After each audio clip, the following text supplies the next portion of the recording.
আকাশপথে বাড়ছে মাদক চোরাচালান, নজরদারির পাশাপাশি প্রযুক্তিগত সক্ষমতা বাড়ানোর পরামর্শ।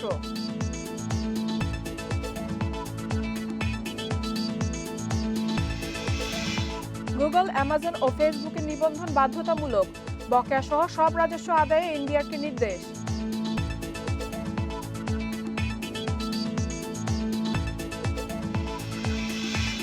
বন্দরের অব্যবস্থাপনায় বিপাকে মোবাইল ফোন উৎপাদনকারীরা, বছরে নষ্ট হচ্ছে 150 কোটি টাকার যন্ত্রপাতি।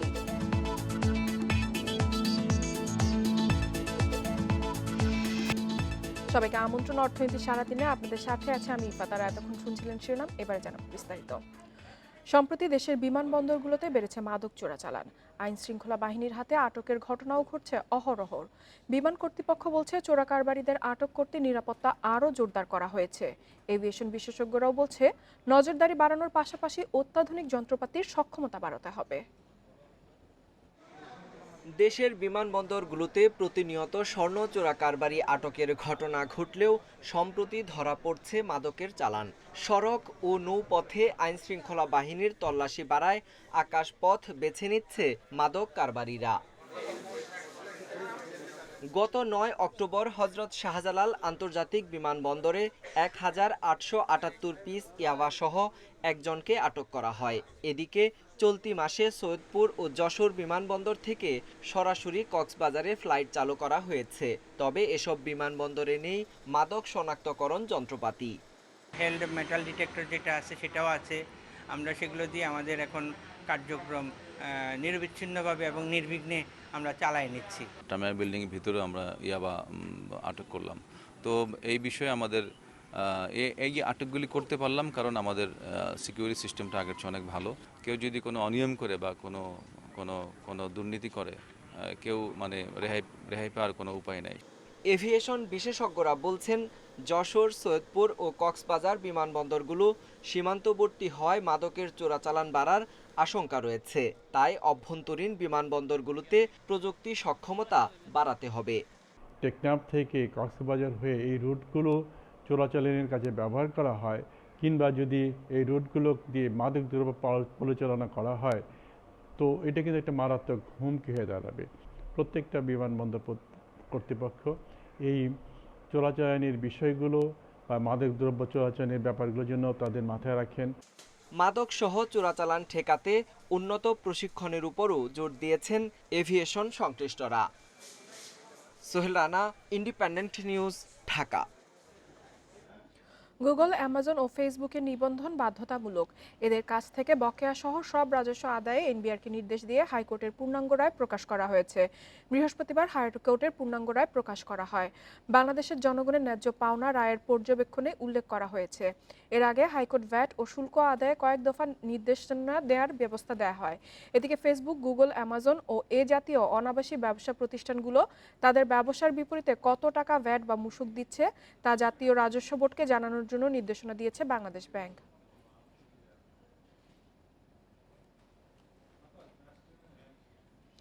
দেশে বাড়ছে মোবাইল ফোন উৎপাদন ও উৎপাদনকারী প্রতিষ্ঠানের সংখ্যা। তবে বন্দরগুলোতে সঠিক সংরক্ষণ ব্যবস্থা না থাকায় প্রতি বছর এসব ফোনের 150 কোটি টাকার যন্ত্রপাতি নষ্ট হচ্ছে, যা উৎপাদনের ক্ষেত্রে বড় বাধা বলছে কোম্পানিগুলো। তবে আলোচনার মাধ্যমে সমস্যার সমাধানের উদ্যোগ নেওয়ার কথা জানালেন ডাক ও টেলিযোগাযোগ মন্ত্রী। দেশে মোবাইল ফোন সেট উৎপাদন শুরু হয় কয়েক বছর আগেই। বর্তমানে উৎপাদন হচ্ছে Samsung, Oppo, Symphony, Vivo, Nokia সহ 10টি ব্র্যান্ডের ফোন সেট।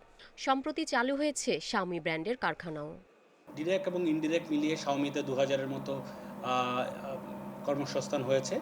আমাদের ম্যানুফ্যাকচারিং হওয়ার ফলে আমার ডিরেক্ট টেক জব ক্রিয়েট হবে 1000-এর উপরে। মোবাইল ফোন ইম্পোর্টার্স অ্যাসোসিয়েশন বিএমপিআইএ জানিয়েছে দেশে বছরে নতুন মোবাইল ফোন সেটের চাহিদা 3.5 কোটি। এর 50% উৎপাদন হয় দেশে। এজন্য চীন, ভিয়েতনাম সহ কয়েকটি দেশ থেকে আমদানি করা হয় যন্ত্রপাতি। তবে বন্দরগুলোতে সঠিক সংরক্ষণ ব্যবস্থা না থাকায় বছরে অন্তত 150 কোটি টাকার ক্ষতি হচ্ছে বলে দাবি ব্যবসায়ীদের। এয়ারপোর্ট থেকে অনেক ফ্লাইট অনেক জায়গায় যায় না, আমাদের অনেক ডাইরেক্ট ফ্লাইট নাই। বাংলাদেশ বিমানের আসলে কার্গো ফ্লাইট তেমন একটা নেই।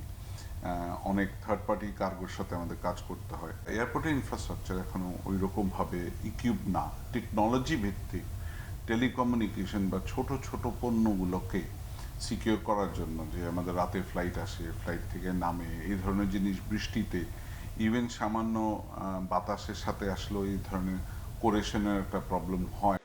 উৎপাদনকারী প্রতিষ্ঠানগুলোর এসব সমস্যার বিষয়ে কিছুই জানে না সরকার। তবে আলোচনার মাধ্যমে সমাধানের আশ্বাস দিয়েছেন ডাক ও টেলিযোগাযোগ মন্ত্রী।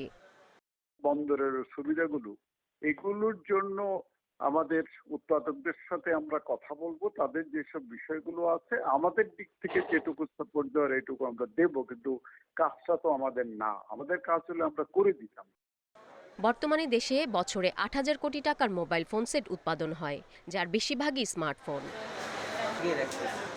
Irin Khatun, independent news, Dhaka. Mobile ফোনের উৎপাদন নিয়ে বিস্তারিত আলোচনা করতে আমাদের সঙ্গে যুক্ত হয়েছেন ট্রান্সশন বাংলাদেশ লিমিটেডের প্রধান নির্বাহী কর্মকর্তা রেজওয়ানুল হক। রেজওয়ানুল হক, আপনাকে স্বাগত জানাচ্ছি অর্থনীতি সারাদিনে। আপনার কাছে শুরুতেই জানতে চাইব, এখন কিন্তু আমাদের দেশে বেশ বড় প্রায় ৫৫% মতন চাহিদার বিপরীতে উৎপাদন হচ্ছে মোবাইল ফোন, কিন্তু তারপরেও জানতে চাইব এক্ষেত্রে বড় বাধা কি কি আপনি মনে করেন? ধন্যবাদ আপনাকে। আমাদের মোবাইল ফোনের প্রোডাকশনের যাত্রা শুরু হয়েছে খুব বেশি না। আমরা ২০১৭ সাল থেকে বাংলাদেশে মোবাইল ফোনের ইন্ডাস্ট্রি ফ্যাক্টরি শুরু হয়েছে, আপনারা জানেন। আপনি বলছিলেন যেটা যে 55% এর মতো প্রোডাকশন হচ্ছে। যদিও সেটা টোটাল যে ৩.৫ কোটি মোবাইল ফোনের ডিমান্ড সেটা বলছি। কিন্তু স্মার্টফোনে যদি দেখেন, স্মার্টফোনে প্রায় কিন্তু 80% এর উপরে এখন আমাদের বাংলাদেশে প্রোডাকশন হচ্ছে, এবং সর্বশেষ আপনি দেখাচ্ছেন যে Xiaomi ও বাংলাদেশে জয়েন করেছে। এরপরে বাংলাদেশে গ্লোবাল ব্র্যান্ড শুধুমাত্র ১টি অথবা ২টো ছাড়া বাকি সবাই কিন্তু বাংলাদেশে ফ্যাক্টরি করে ফেলেছে। সেক্ষেত্রে আমাদের স্মার্টফোনে কিন্তু 90% প্রোডাকশন এখন ক্যাপাবিলিটি শুধুমাত্র স্মার্টফোনের ক্ষেত্রে। এবং বাংলাদেশের মোবাইল ফোনের স্মার্টফোন কিন্তু আপনি জানেন যে প্রতিনিয়ত এটা গ্রোথ হচ্ছে, এবং এই বছরও প্রায় 25% থেকে 30% গ্রোথ, এবং আমরা এক্সপেক্ট করছি নেক্সট ইয়ারও আমাদের এক্সপেকটেশন অলমোস্ট লাইক 20% এর উপর গ্রোথ হবে। এবং এই যে গ্রোথ হবে সেটা কিন্তু টোটাল পুরোটাই প্রোডাকশন বাংলাদেশে হবে। হ্যাঁ, আপনারা যেটা বলছিলেন যে প্রধান বাধা, আসলে আমরা যে ফ্যাক্টরি করা ছিল, আমাদের যে ফ্যাক্টরি স্ট্যান্ডার্ড সেই অনুসারে আমাদের প্রোডাকশন হচ্ছে, কিন্তু যে অবকাঠামোগুলো আছে সেগুলো এখনো বেসিক স্ট্যান্ডার্ড রয়ে গেছে। একটু আগে আপনারা যে দেখাচ্ছিলেন রিপোর্টে যে আমাদের ল্যান্ডিং যে ফ্যাসিলিটি আছে এয়ারপোর্টের ক্ষেত্রে অথবা অন্যান্য জায়গায়, আপনি জানেন যে মোবাইল ফোন কিন্তু সেমিকন্ডাক্টর লিমিটেড ক্যাপের প্রোডাক্ট থাকে। এখানে কিন্তু মাইক্রো চিপসেট থাকে, আপনার চিপসেট থাকে, এবং 48 থেকে 60 আইটেমস এর কম্পোনেন্টস থাকে, এবং অনেকগুলো কম্পোনেন্টস কিন্তু আমাদেরকে সেই যে যত্ন রাখার জন্য যেরকম প্রসেস লজিস্টিক্স গত, সেটা কিন্তু বাংলাদেশে এখনো ইনফ্রাস্ট্রাকচার গড়ে ওঠে নাই। এবং আমরা সেটা অনেকদিন ধরে বলছি যে আমাদের যে বেসিক যে স্ট্রাকচার আছে সেটার উপরে আমরা করছি। বাট আমার মনে হয় যে এই সময়টা আসছে আমাদের সবার এই জায়গাটা ফোকাস করা, যেহেতু বাংলাদেশে একটা বিশাল বড় আমরা অবদান পাচ্ছি বাংলাদেশের লোকাল প্রোডাকশন, এবং আপনারা জানেন যে এই লোকাল প্রোডাকশন যখন পুরো কমপ্লিট ডিমান্ড ফুলফিল করবে, ডোমেস্টিক ডিমান্ড, এরপরে কিন্তু আপনি দেখবেন যে এক্সপোর্ট শুরু হবে। সো আমার মনে হয় এখনই আমাদের সময় এই ইনফ্রাস্ট্রাকচার গুলো, যে জায়গাটা আমাদের উইকনেস আছে সেই জায়গাগুলো ইমপ্রুভমেন্ট করার। আপনার কি মনে হয়, যেহেতু দেশে মোবাইল ফোনের উৎপাদন বাড়ছে, সেক্ষেত্রে কি অবৈধ যে হ্যান্ডসেট আমদানির বিষয়ে আমাদের বেশ কিছু পদক্ষেপ নেওয়া হয়েছে, এই বিষয়গুলোর সাথে এই হ্যান্ডসেট আমদানির যেহেতু উৎপাদন বাড়ছে, সেক্ষেত্রে কি অবৈধ হ্যান্ডসেটের আমদানি কমবে বলে আপনি মনে করেন? আমরা বলি যে আসলে যে কোনো দেশের ইন্ডাস্ট্রির ক্ষেত্রে সবচেয়ে বড় বাধা হচ্ছে গ্রে মার্কেট। আমাদের কিন্তু আমরা বলবো যে মোবাইল ফোনের ক্ষেত্রে স্পেশালি আমরা কিন্তু হিউজ একটা সাকসেস নিয়ে এসেছি। সেটা হচ্ছে কি যে টোটাল যে রিকোয়ারমেন্ট 100% একটা এক্সপোরিয়েন্টেড বিজনেসকে আমরা টোটালি এখানে ম্যানুফ্যাকচারিং বেস করে ফেলছি। আপনি একটু আগে বলছিলেন যে ৮,০০০ কোটি টাকা, আসলে এই বছরই আমাদের টোটাল হবে প্রায় ১২,০০০ কোটি টাকা, এবং নেক্সট ইয়ারে আমরা এক্সপেক্ট করছি সেটা 15,000 করোড় টাকা ইন্ডাস্ট্রি। এই যে ১৫,০০০ কোটি টাকা, এটা কিন্তু পুরোটাই বাংলাদেশের ডোমেস্টিক প্রোডাকশন। সেই জায়গাটা সবচেয়ে বড় বাধা হচ্ছে গ্রে। আমাদের 30% এর মতো গ্রে মার্কেট বাংলাদেশে। সেই গ্রে জন্য কিন্তু গভর্নমেন্ট কিন্তু ২,০০০ কোটি টাকার মতো রাজস্ব প্রতি বছর হারাচ্ছে। আপনি জানেন যে গভর্নমেন্ট শীঘ্রই একটা নতুন রুলস করেছিল এনইআইআর, যেখানে যে ইলিগেল আইএমইআই নাম্বার বন্ধ করবে। সেইটা যদি আমাদের কমপ্লিট ভাবে চালু হয় তাহলে বাংলাদেশে মোবাইল ফোনে গ্রে বন্ধ করা সম্ভব। এছাড়া কিন্তু গ্রে বন্ধ করা সম্ভব না। গ্রে যদি বন্ধ না হয়, আমাদের যে ম্যানুফ্যাকচারিং গতভাবে যে ফ্যাসিলিটি আমরা পাচ্ছি বা ম্যানুফ্যাকচারিং যেভাবে ইমপ্রুভমেন্ট হচ্ছে, সেটা কিন্তু ধরে রাখা খুব ডিফিকাল্ট হয়ে যাবে। আমরা গভর্নমেন্টকে রিকোয়েস্ট করেছিলাম যে এনইআইআর যেটা গভর্নমেন্ট চালু করেছে, যে ইলিগেল সেটের বন্ধ করা, সেটা ইমিডিয়েটলি করতে পারলে আমার মনে হয় খুব সুবিধাটা আমরা নিতে পারবো। আপনার কাছে জানতে চাইবো, বাজার বড় হচ্ছে, সেক্ষেত্রে সরকারের কাছে কি ধরনের সাপোর্ট আপনাদের প্রয়োজন বাজারকে আরো বেশি বড় করার জন্য? আসলে একটা মোবাইল ফোনের বাজার বড় করার জন্য যে ইন্ডাস্ট্রি গ্রোথের জন্য যে ধরনের ফ্যাসিলিটি গুলো দরকার, গভর্নমেন্ট থেকে ভ্যাট ট্যাক্স এবং বিভিন্ন রকমের যে ট্যাক্স এবং ইনকাম ট্যাক্স এর করের দিকেও আমাদেরকে যে যখন সুবিধা দেওয়া হয়েছে, অথবা ইপিজেড এবং আপনারা জানেন যে বিভিন্ন রকমের আমাদেরকে দিয়ে সুবিধা করা হচ্ছে, সেই জায়গায় কিন্তু গভর্নমেন্টের একটা ভালো সাপোর্ট আমরা পাচ্ছি। আমরা যে জায়গাটা সাপোর্ট পাচ্ছি না, আমি বলব যে আমাদের এই গ্রে এর ক্ষেত্রে আমাদেরকে এখনই অ্যাকশন নিতে হবে। গ্রে না বন্ধ হলে আমাদের এটা ইমপ্রুভ করা সম্ভব নয়। তাছাড়া কিন্তু আমাদের যে লজিস্টিকগতভাবে অবকাঠামোগুলো বলছিলাম আমরা, এয়ারপোর্ট হতে শুরু করে এবং সি পোর্টেও কিন্তু এখন আমাদের অনেক ইম্পোর্ট বেড়েছে। সেই জায়গাগুলো হ্যান্ডলিং ক্ষেত্রে, এবং আরেকটা সবচেয়ে বলি যে মোবাইল ফোন কিন্তু অনেক সময় নরমাল প্রোডাক্টের মতো আমাদের যখন ক্লিয়ারেন্স এ যায়, আমরা দেখে যাচ্ছে অনেক সময় লেগে যায়। এই হ্যান্ডলিং সুবিধাটা যদি আমরা একটু ফাস্টার করতে পারতাম, তাহলে সেখানে কিন্তু আমাদের জন্য হতো। Mobile phone is a very fast industry. আমাদের এই ইনফ্রাস্ট্রাকচারগতভাবে যদি আমরা ফ্যাসিলিটি গুলো না করতে পারি, তাহলে সেটা এই যে ভবিষ্যৎ, এটা আমার কাছে মনে হয় আমাদের অন্তরে হবে। আমার মনে হয় সবচেয়ে বড় উচিত হচ্ছে আমাদের এই ইনফ্রাগুলোর দিকে এখনই খেয়াল করার। আচ্ছা, আমি আরেকটি বিষয় জানতে চাইবো, আমাদের মোবাইলের বাজার বড় হচ্ছে কিন্তু বেশিরভাগই কিন্তু সংযোজন করা হচ্ছে, সেক্ষেত্রে আমাদের নিজস্ব ব্র্যান্ডের আশা আমরা কবে নাগাদ করতে পারি? আপনি জানেন যে মোবাইল ফোনের ব্যাপারে যেটা হয়েছে যে মোবাইল ফোন গ্লোবাল ব্র্যান্ড হলেও গ্লোবাল কিন্তু পুরো পৃথিবীতে আপনি জানেন যে বাংলাদেশে মার্কেট সাইজ 3.5 কোটি, কিন্তু পৃথিবীতে মোবাইল ফোন বিক্রি হচ্ছে প্রায় 250 কোটির মতো, এবং এগুলো কিন্তু 8-10টা গ্লোবাল ব্র্যান্ডের কাছে রয়েছে। বাট ইন্টারেস্টিং ব্যাপার হচ্ছে এই জায়গাটা সবচেয়ে বড়, সেটা হচ্ছে ম্যানুফ্যাকচারিং গতভাবে প্ল্যান্ট কোথায় কোথায় নিচ্ছে। আপনি একটু আগে বলছিলেন যে ভিয়েতনামও কিন্তু বাংলাদেশে ওয়ার্ল্ড এর বিশাল বড় একটা ম্যানুফ্যাকচারিং সুবিধা নিয়েছে, এবং তার কিন্তু একটা স্পেশালি একটা ব্র্যান্ডে করার জন্য জিডিপির উপরে অনেক অনেক অবদান রাখছে। আমাদের দেশে যেটা হয় যে গ্লোবাল ব্র্যান্ড গুলো আমাদের সবই আসা শুরু করেছে। আমরা যেটা মনে করি যে বাংলাদেশে এই ম্যানুফ্যাকচারিং গতভাবে যদি মোবাইল ফোনের হাফ করা যায় ম্যানুফ্যাকচারিং, তাহলে কিন্তু পুরো পৃথিবীর যে 250 কোটি মোবাইল প্রোডাকশন হচ্ছে, সেটা একটা বিশাল বড় এক্সপোর্টের ক্ষেত্রে আমরা পেতে পারি। আপনি জানেন যে শীঘ্রই এই চায়না থেকে কিন্তু এই হাব গুলো পৃথিবীর বিভিন্ন জায়গায় গিয়েছে। আইফোনের মতো বড় ব্র্যান্ড ইন্ডিয়াতে প্রোডাকশন শুরু করেছে, এবং স্যামসাং ও ইন্ডিয়াতে ফ্যাক্টরি করেছে। সো আমার মনে হয় যে আমরাও বাংলাদেশের সবগুলো গ্লোবাল ব্র্যান্ড যেহেতু এখানে তাদের লোকাল ডোমেস্টিক রিকোয়ারমেন্ট এর জন্য ফুলফিল করেছে, এই প্রোডাকশন গুলো এই ব্যাকওয়ার্ড লিঙ্কেজ যদি আমরা স্ট্রং করতে পারি, তাহলে দেখা যাবে ফিউচারে যে গ্লোবাল ব্র্যান্ডের টোটাল যে গ্লোবাল সোর্স, সেই সোর্সের কিন্তু বাংলাদেশে একটা হাব হতে পারে। এবং এই হাব যখন হওয়া শুরু করবে, এই ইকোসিস্টেমটা দাঁড়াবে, তখন দেখবেন যে লোকাল আমাদের কয়েকটি ব্র্যান্ড দাঁড়িয়ে যাবে, এবং সেক্ষেত্রেও আমরা গ্লোবালের এই ব্র্যান্ড হওয়ার পসিবিলিটি আছে। বাট এই পুরোটা ডিপেন্ড করছে আমরা ম্যানুফ্যাকচারিং হাবের গ্লোবাল যে 250 কোটি প্রোডাকশন, সেটা কত পার্সেন্ট বাংলাদেশে নিতে পারছি। রিজওয়ানুল হক, আমাদের সঙ্গে যোগ দেওয়ার জন্য আপনাকে অসংখ্য ধন্যবাদ। চলে যাচ্ছি পরবর্তী সংবাদে। শিল্প খাতে অবদানের স্বীকৃতিস্বরূপ 23 প্রতিষ্ঠানকে দেয়া হলো বঙ্গবন্ধু শেখ মুজিব শিল্প পুরস্কার। বৃহস্পতিবার রাজধানীর ওসমানী স্মৃতি মিলনায়তনে শিল্প মন্ত্রণালয়ের পক্ষ থেকে এ পুরস্কার দেয়া হয়। অনুষ্ঠানে শিল্পমন্ত্রী নুরুল মজিদ মাহমুদ হুমায়ুন বলেন, সময় মতন কর পরিশোধ ও ঋণ খেলাপি নয় এমন প্রতিষ্ঠানকে অগ্রাধিকার দেয়া হয়েছে। এতে দেশের প্রতি প্রতিষ্ঠানের দায়বদ্ধতা বাড়বে, উদ্যোক্তাদের আরও উৎসাহিত করবে, সামগ্রিকভাবে শিল্প খাতে অবদান আগের চেয়ে বাড়বে। পাশাপাশি দেশে কর্মসংস্থান সৃষ্টির ফলে অর্থনীতিতে ইতিবাচক প্রভাব পড়বে। অনুষ্ঠানে ক্ষুদ্র, মাঝারি ও বৃহৎ সহ 7 ক্যাটাগরিতে 23টি প্রতিষ্ঠানকে এ সম্মাননা দেয়া হয়। আমরা যারা সরকার, আমাদের বিশেষ করে শিল্প মন্ত্রণালয়ের আমাদের কাজ হলো শিল্প বান্ধব এবং নতুন শিল্প সৃষ্টি করা। আমাদের কাজ হলো এমপ্লয়মেন্ট সৃষ্টি করা, আমাদের জব করছে, এবং সেটা শিল্প উদ্যোগের মাধ্যমে, শিল্প স্থাপনের মাধ্যমে এগুলো হতে হবে। বর্তমানে যেসব ই কমার্স প্রতিষ্ঠান চালু আছে তাদের আগামী 2 মাসের মধ্যে নিবন্ধন করতে হবে। এর পাশাপাশি ই কমার্সের জন্য বাংলাদেশ ব্যাংকে রাখতে হবে নির্দিষ্ট পরিমাণ জামানত। সকালে মন্ত্রিসভার বৈঠকে নেওয়া এসব সিদ্ধান্তের কথা জানিয়েছেন মন্ত্রিপরিষদ সচিব খন্দকার আনোয়ারুল ইসলাম। বৃহস্পতিবার সকালে মন্ত্রিসভার নিয়মিত বৈঠকে ইভ্যালি ইয়ারেন্ট সহ বিভিন্ন ই কমার্স প্রতিষ্ঠান ও তাদের কর্মকাণ্ড নিয়ে আলোচনা হয়। পরে সভার সিদ্ধান্ত বিষয়ে সচিবালয় সংবাদ সম্মেলনে ই কমার্সের নিবন্ধন নিয়ে সরকারের সিদ্ধান্তের কথা জানান মন্ত্রিপরিষদ সচিব। ইভ্যালি বা ই কমার্স নিয়ে আলোচনা হয়েছে এবং এই বিষয়ে ওনারা প্রিসাইজ সিদ্ধান্ত নিয়ে নিচ্ছেন, এবং আমরাও নিজেরাও বসছিলাম। এটা ইনস্ট্রাকশন দেওয়া হয়েছে যে আগামী 2 মাসের মধ্যে একটা প্রিসাইজ প্রোগ্রাম করে যারা যারা এই জাতীয় ই কমার্সের সাথে রিলেটেড থাকবে তাদের সবাইকে রেজিস্ট্রেশন করতে হবে। তিনি আরও জানান, যারা ই কমার্স করবেন তাদের বিষয়ে বিস্তারিত খোঁজ নেওয়া হবে, যাতে অযোগ্য ও অসৎ কেউ এ ধরনের ব্যবসায় আসতে বা থাকতে না পারে, আর এজন্য জামানত রাখা বাধ্যতামূলক করা হচ্ছে। রেজিস্ট্রেশন কমার্স মিনিস্ট্রি এবং বাংলাদেশ ব্যাংকে তাদের একটা ডিপোজিট রাখতে হবে, যাতে কোনো রকমের কিছু হলে সেই ডিপোজিট থেকে আপনার সবার এই দেওয়া যায়।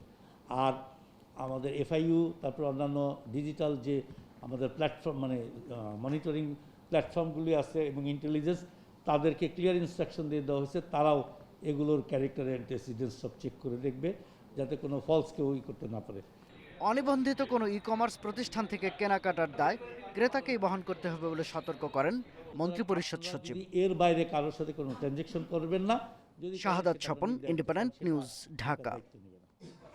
দেশের অর্থনৈতিক উন্নয়নে বিভিন্ন খাতে $20 কোটি ঋণ দেবে বিশ্বব্যাংক, যা বাংলাদেশি মুদ্রায় প্রায় 1700 কোটি টাকা। বাংলাদেশ সরকার ও বিশ্বব্যাংকের মধ্যে এ সংক্রান্ত ঋণ চুক্তি সই করা হয়েছে।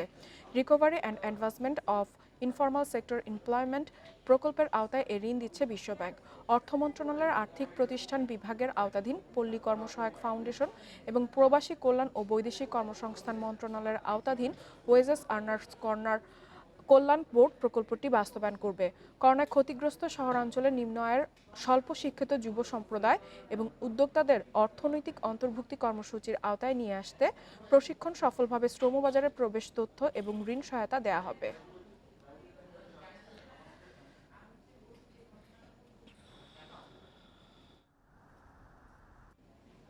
পায়রা সেতু দক্ষিণের 6 জেলার সঙ্গে শুধু যোগাযোগ স্থাপন করেনি, স্থানীয়দের কাছে বিনোদন কেন্দ্র হিসেবেও পরিচিত হচ্ছে এটি। উদ্বোধনের পর থেকে বৃষ্টি দেখতে বিকেল থেকে গভীর রাত পর্যন্ত সেখানে ভিড় করছেন দর্শনার্থীরা। তবে সাধারণ মানুষের অবাধ চলাচলে সেতুতে যানবাহন চলতে হচ্ছে ধীর গতিতে।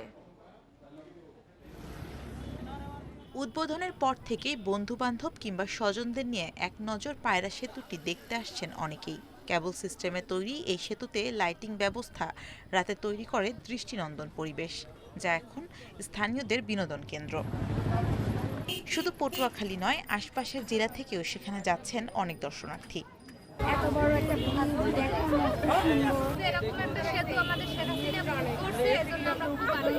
তবে সেতুর উপরে চটলার কারণে যানবাহন চলাচলে সমস্যা এবং বেপরোয়া গতির মোটরসাইকেলের কারণে বাড়ছে দুর্ঘটনার ঝুঁকি। এ অবস্থায় দর্শনার্থীদের নিরাপত্তার পাশাপাশি সেতুর সার্বিক বিষয় মাথায় রেখেই প্রয়োজনীয় পদক্ষেপ নেওয়ার কথা জানিয়েছেন জেলা প্রশাসক। আমাদের নিরাপত্তার জন্য দুই পাশে পুলিশ বক্স থাকবে এবং সেতু কর্তৃপক্ষের কিন্তু নিজস্ব আনসার বাহিনী আছে, তো তারা ভিজিলেন্স আছে। আগামী 2-4 দিন পর মানুষ যখন ইউজ টু হবে, যেহেতু প্রথম, সেক্ষেত্রে আমরা সবাইকে অ্যালার্ট করবো এবং যখন তখন এলোমেলোভাবে কাউকে তখন চলতে দেওয়া হবে। অত্যাধুনিক এই সেতুতে যুক্ত হয়েছে ব্রিজ হেলথ মনিটর সেন্সর, যার মাধ্যমে ভূমিকম্প, ঝড়, সাইক্লোন, তাপমাত্রা বা ওভারলোডিংয়ের কারণে ব্রিজে যদি কোনো ক্ষতি হয় তা জানা যাবে সহজেই। Independent news desk. সপ্তাহের শেষ কার্যদিবসে দিবসে ডিএসসির প্রধান সূচক বেড়েছে 50 পয়েন্ট। অন্যদিকে চট্টগ্রাম স্টক এক্সচেঞ্জে সার্বিক সূচক বেড়েছে 175 পয়েন্ট। বৃহস্পতিবার লেনদেন শেষে প্রধান সূচক ডিএসসি এক্স অবস্থান করছে 7062 পয়েন্টে। ডিএসসিতে আজ মোট লেনদেন হয়েছে 1718 কোটি 80 লাখ টাকার। হাতবদলে অংশ নেওয়া 375টি কোম্পানি ও মিউচুয়াল ফান্ডের মধ্যে দর বেড়েছে 223টির, কমেছে 131টির এবং অপরিবর্তিত আছে 21টি প্রতিষ্ঠানের শেয়ার দর। সবচেয়ে বেশি লেনদেন হওয়ার তালিকার প্রথম অবস্থানে উঠে এসেছে বেক্সিমকো লিমিটেড। অন্যদিকে চট্টগ্রাম স্টক এক্সচেঞ্জে সার্বিক সূচক বেড়েছে 175.80 পয়েন্ট। লেনদেন হয়েছে 63 কোটি 68 লাখ টাকা।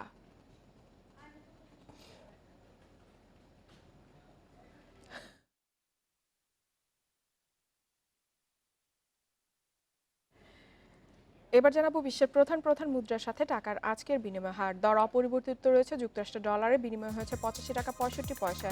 যুক্তরাজ্যে পাউন্ডের দর বেড়েছে, বিনিময় হয়েছে 120 টাকা 29 পয়সা। ইউরোর দর অপরিবর্তিত, বিনিময় হয়েছে 101 টাকা 35 পয়সায়। অপরিবর্তিত ভারতীয় রুপির দর বিনিময় হয়েছে 1 টাকা 27 পয়সায়। দর অপরিবর্তিত সৌদি রিয়েলের বিনিময় হয়েছে 22 টাকা 94 পয়সায়। আরব আমিরাতের দিরহামের দরও অপরিবর্তিত, বিনিময় হয়েছে 23 টাকা 43 পয়সায়। কুয়েতি দিনারের দর কমেছে, বিনিময় হয়েছে 285 টাকা 70 পয়সা। দর কমেছে মালয়েশিয়ান রিঙ্গিতের, বিনিময় হয়েছে 20 টাকা 75 পয়সায়।